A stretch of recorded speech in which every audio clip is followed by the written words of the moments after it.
Donc bonjour à tous et à toutes, aujourd'hui on va parler des news du 6 février 2024 et il n'y a pas beaucoup de news aujourd'hui, mais c'est des très grosses news qui ont pas mal fait bouger le marché. Notamment on peut voir avec l'état du marché, on se doute qu'il s'est passé un truc donc sur XMR, sur Monero, donc on peut voir voilà moins 35% à la journée, donc on voit ça rarement, surtout au vu de l'état du marché quoi. Tout simplement car il va délister de quasiment toutes les plateformes centralisées. Donc c'est pour ça qu'il a perdu autant. Et ensuite, un autre coin intéressant, c'est le DIM. Voilà, donc le DIM, il a fait son lunch. Donc on peut voir, il a été jusqu'à 6 dollars. Donc c'est vraiment pas mal. Et le DIM, pour ceux qui ne savent pas, c'était un airdrop il fallait juste stacker soit de l'Atom, soit du Cosmos, soit du Tia. Si vous stackez du Tia, vous avez donc 215 DIM, donc à peu près 1000 dollars. Voilà, c'est vraiment pas mal hein, pour tout ça pour avoir stack uniquement un Tia. Et ensuite, je sais qu'il y avait aussi si vous possédez certains NFT, etc. Donc ça, c'était intéressant.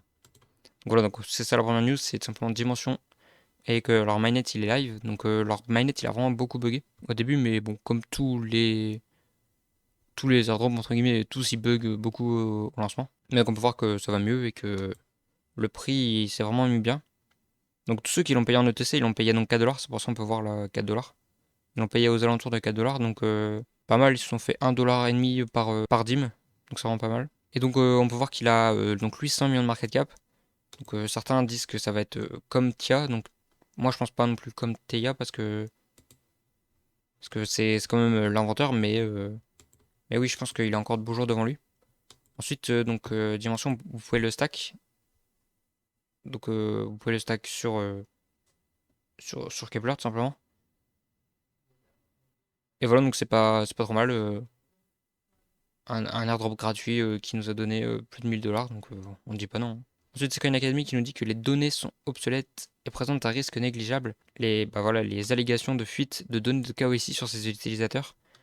Ils disent que c'est pas vrai, même si apparemment il y a eu plein de.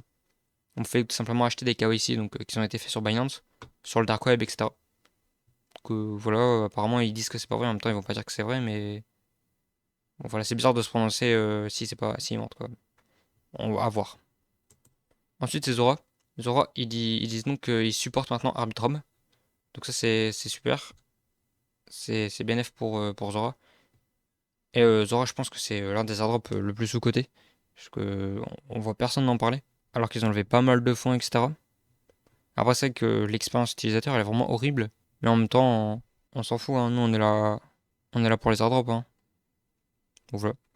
Ensuite, donc ça, très très très mauvaise news. Enfin, c'est Solana qui est down.